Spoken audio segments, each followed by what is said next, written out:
Salut tout le monde, aujourd'hui on parle de sécurité en mer, les 3 piliers de la sécurité, connaître son bateau. Et c'est parti.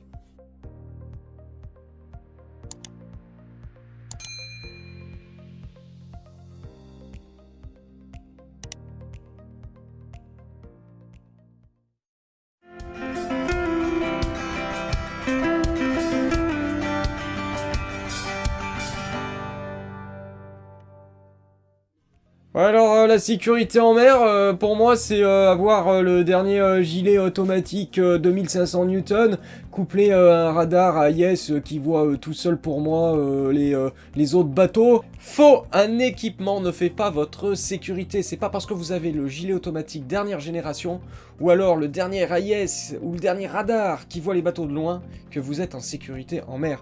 Non, le premier pilier de sécurité, c'est un bon capitaine avec un équipage bien formé. Mais ça, on y reviendra dans une autre vidéo. Aujourd'hui, j'aimerais parler de 2 autres piliers fondamentaux pour la sécurité en mer. Et le premier, c'est connaître son bateau par cœur. Vous venez d'acheter votre premier bateau ou vous êtes sur le point de l'acheter. Et là, évidemment, la première image que vous avez, c'est vous, chevaux au vent, un doux soleil qui chauffe votre peau, et votre bateau qui avance, comme ça, tout doucement, 10 nœuds de vent constant, un petit mouillage, une petite baignade, voilà ce que vous voyez, l'image de rêve. Alors ouais, c'est vrai que si vous croisez une journée comme ça, la journée idéale de navigation va être un petit peu difficile de résister. Mais il y a un moment où si vous voulez pouvoir naviguer en toute sécurité, eh ben il va falloir ne pas sortir et connaître votre bateau sur le bout des doigts. Alors pourquoi je vous dis qu'il faut pas sortir votre bateau? Bien sûr, vous allez pouvoir sortir votre bateau. Mais avant ça, il va falloir faire des choses pour le connaître. Et donc il va falloir que vous restiez au port et que vous appreniez tout sur votre bateau. Alors pourquoi je vous dis qu'il faut pas sortir votre bateau? Alors que d'habitude je vous dis sortez vos bateaux. Parce que, bien évidemment que vous allez sortir votre bateau. Mais il y a des fois il va falloir prendre le temps, rester au port et apprendre votre bateau, les entrailles de votre bateau par cœur.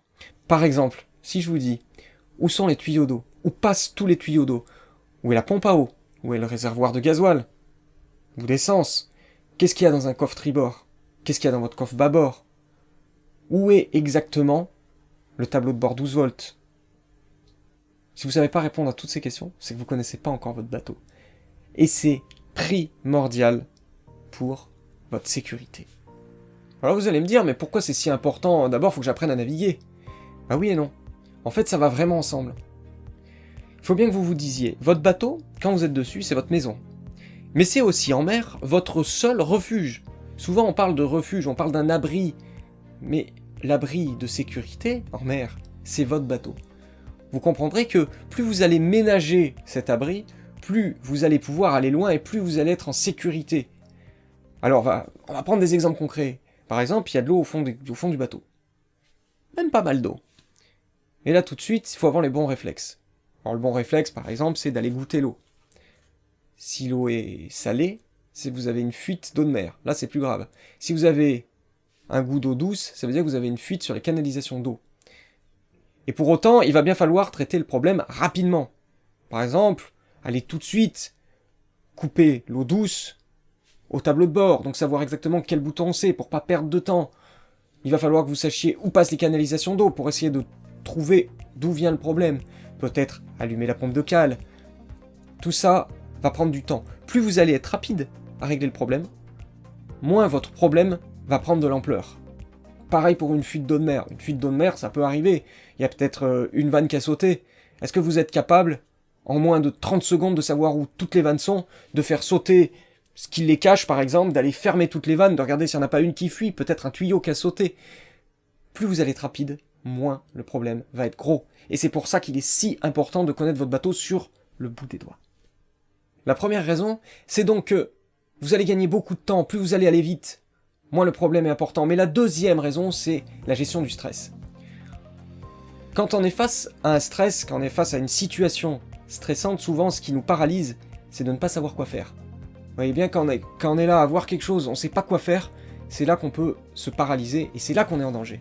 Si vous savez exactement quoi faire, si vous avez toutes les étapes dans votre tête, même si la situation est angoissante, eh ben vous allez agir froidement, méthodiquement, mais vous allez agir.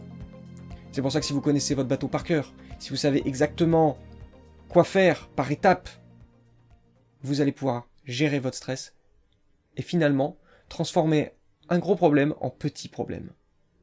Pour ces deux raisons, le facteur temps et le facteur stress, connaître son bateau par cœur est vraiment primordial, est un pilier, un fondamental de la sécurité en mer. Si vous me demandez là maintenant où se trouve n'importe quel élément sur mon bateau, je vais pouvoir vous répondre. Et pourtant je suis pas au bateau, mais je peux vous dire où sont les tuyaux d'eau, les câbles électriques, la VHF, les outils, le tableau de bord. Pourquoi pas aussi les éléments de sécurité, les gilets, les pulls. Ce qu'il y a dans n'importe quel placard, dans n'importe quel tiroir, dans n'importe quel coffre. À l'extérieur, pareil, je sais exactement où sont chacune de mes poulies, où passe chacun de mes cordages. Je sais exactement où sont, par exemple, mes vannes, que ce soit à l'intérieur ou à l'extérieur du bateau. Mon safran, la taille du safran par rapport au bateau, la quille, la forme de la quille, les chandeliers, les filets. J'ai entièrement cartographié dans ma tête mon bateau en 3D.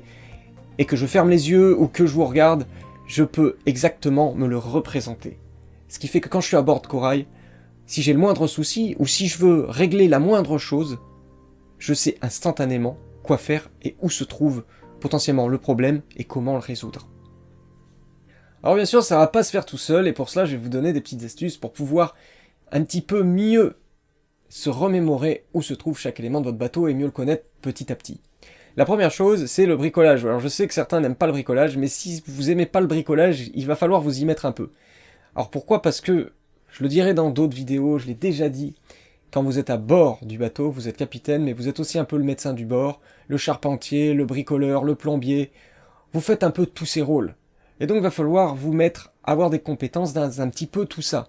Et le bricolage, ça vous permet, par exemple, en installant des prises électriques supplémentaires, en installant, pourquoi pas, une prise 12 volts en plus, un panneau solaire. Ça va vous permettre, forcément, d'être obligé d'aller dans votre bateau, de regarder comment passer un câble, de regarder où sont les autres câbles, de regarder où passent les tuyaux. Chaque fois que vous allez bricoler dans votre bateau, vous allez être obligé d'aller dans les entrailles, entre guillemets, et donc, forcément, d'apprendre à le connaître. Une autre solution que le bricolage, c'est effectivement s'y mettre, et puis vous faire des fiches, c'est-à-dire se dire, aujourd'hui, je vais regarder tout ce qu'il y a à connaître dans la cabine arrière. Ça comprend évidemment les trappes, tout ce que vous connaissez pas, démonter, pourquoi pas, justement, la trappe qui est vissée et que vous voyez pas habituellement, il va falloir la démonter, regarder ce qu'il y a dedans, noter ce qu'il y a dedans, nommer tous les éléments que vous connaissez, mais aussi ceux que vous connaissez pas et vous renseigner pour savoir à quoi ils servent. Alors d'ailleurs à ce sujet, je vais bientôt sortir une série de vidéos, mais vous verrez, je vais vous en parler dans un petit moment, parce que j'ai une idée qui me paraît assez originale. Vous allez voir, c'est des vidéos live, c'est-à-dire des naviguer avec nous en direct. Et je ferai aussi des lives sur tous les organes du bateau. Donc dès que je vais être à bord de Corail, dès qu'on va être à bord de Corail, je vais lancer ces lives et on va pouvoir justement ensemble voir tous les éléments pièce par pièce de Corail, ce qui vous aidera pour votre bateau à comprendre à quoi servent tous les éléments d'un bateau. Tous les tuyaux d'eau, tous les petits coudes, toutes les petites prises électriques, tout ce qu'il y a dedans. Mais ça sera pour bientôt, je vous en reparle, je pense d'ici 1 à 2 semaines. Je sais qu'il est tentant, dès qu'on a un souci, d'amener son bateau chez un professionnel, mais pensez que si vous êtes en mer ou si vous êtes à l'étranger, vous n'aurez pas forcément le luxe de pouvoir l'amener à quelqu'un qui connaît, et il va falloir vous débrouiller. Plus vous allez devancer les soucis, c'est-à-dire vous entraîner à l'avance, moins vous allez stresser le jour J. Je sais, je rabâche souvent, mais intéressez votre entourage. Il faut absolument donner des petites tâches de bricolage à faire aux uns aux autres. Pourquoi ? Parce que quand vous avez un souci, vous serez bien content que quelqu'un sache instantanément ce dont vous avez besoin. Par exemple, vous tendre un tournevis plutôt que d'aller le demander. Je sais, ça paraît bête, mais toujours pareil, quand vous avez un souci, le facteur temps est important. Plus vous réglez le problème vite, moins vous allez amplifier le problème. D'autre part, si votre entourage connaît votre bateau à peu près autant que vous et sait bricoler, il va moins stresser. C'est pareil que pour vous. C'est-à-dire qu'il connaît, donc il stresse pas. Et un équipage pas stressé va vous permettre d'aborder des problèmes plus facilement, de pas gérer l'équipage, mais de gérer votre bateau. Et donc, encore une fois, ça encourage, ça va vous aider, finalement, à avoir plus de sécurité en mer. Allez, je vous donne une dernière astuce, et c'est une astuce mais qui est limite un autre pilier de la sécurité en mer. Je sais que beaucoup d'entre vous, avant de naviguer, ont envie d'être des bons capitaines. Et c'est tout à votre honneur, mais il y a beaucoup de marins et de personnes qui pensent qu'être un bon capitaine, c'est tout savoir. C'est tout connaître, alors ils se plongent dans les livres pour connaître toute la météo, ils se plongent dans toutes les règles de navigation, ils vont faire énormément de stages pour être des bons marins, et c'est une erreur. Pourquoi c'est une erreur? Plus vous allez être perfectionné, plus vous allez connaître de choses, mieux c'est, bien évidemment. Mais l'erreur, c'est de penser que vous êtes tout seul. Être un bon capitaine, c'est avant tout avoir un bon équipage. Je vous l'ai dit en tout début de vidéo. Mais c'est surtout, un bon capitaine va repérer les aptitudes de chacun. Pensez, dans la vie, on n'est pas bon en tout, on n'est pas doué en tout. On est doué dans certaines choses et pas dans d'autres. Alors que peut-être le voisin ou le copain ou votre fils va être doué dans un domaine où vous n'allez pas forcément être bon. Et c'est ça être un bon capitaine. Essayez de repérer les aptitudes, les envies et les choses que aime votre équipage. C'est super important. Par exemple, vous voyez que votre femme est très douée pour barrer. Pas penser que vous allez énormément la mettre à la barre. Vous allez pouvoir compter sur elle pour barrer. Votre fils est bon pour bricoler, et ben vous allez pouvoir compter sur lui pour bricoler. Et essayez pas d'être bon en tout. Repérez vraiment dans votre équipage les aptitudes et poussez-les à se perfectionner. Ainsi vous aurez un bon équipage. Pensez sur les gros bateaux, les super capitaines ont surtout des super équipages. C'est super important que vous compreniez ça. Je vous dis ça aussi pour vous rassurer, ne vous mettez pas une pression monstre. C'est-à-dire de penser que vous devez être Éric Tabarly ou Bernard Moitessier pour pouvoir emmener votre famille naviguer. Non, faites-vous confiance. Alors à moins que vous vouliez naviguer en solitaire, mais là c'est autre chose. Moi c'est vrai que j'aime bien partir avec des amis, partir en équipage, partir en famille, et je vous conseille de faire ça de toute façon au début. La navigation en solitaire, c'est après avoir d'abord navigué beaucoup en famille ou beaucoup en équipage, mais ça c'est mon avis personnel. Rappelez-vous, c'est important de vous faire confiance, mais de faire aussi confiance à votre équipage. Allez, si vous avez bien suivi toute cette vidéo, ça y est, vous connaissez votre bateau par cœur, vous connaissez chaque élément, tous ses recoins, et maintenant vous allez pouvoir passer à la prochaine vidéo. Qu'est-ce qu'on regarde avant de sortir son bateau, ou avant de faire sa première sortie? Bien sûr, si vous n'êtes pas abonné, je vous encourage à vous abonner, comme ça vous aurez toutes les nouvelles vidéos. Et pour tous les autres, pensez nous mettre un gros pouce bleu, ça nous encourage, ça nous aide. Et puis à bientôt les copains. Si vous avez envie d'apprendre à naviguer, que vous soyez marin, débutant ou confirmé, on a créé des guides spécialement pour vous. Vous les retrouverez dans la description de cette vidéo, alors n'hésitez pas à aller faire un tour sur notre page Utip. Et puis si la vidéo vous a plu, pensez à vous abonner. Allez, à bientôt les copains.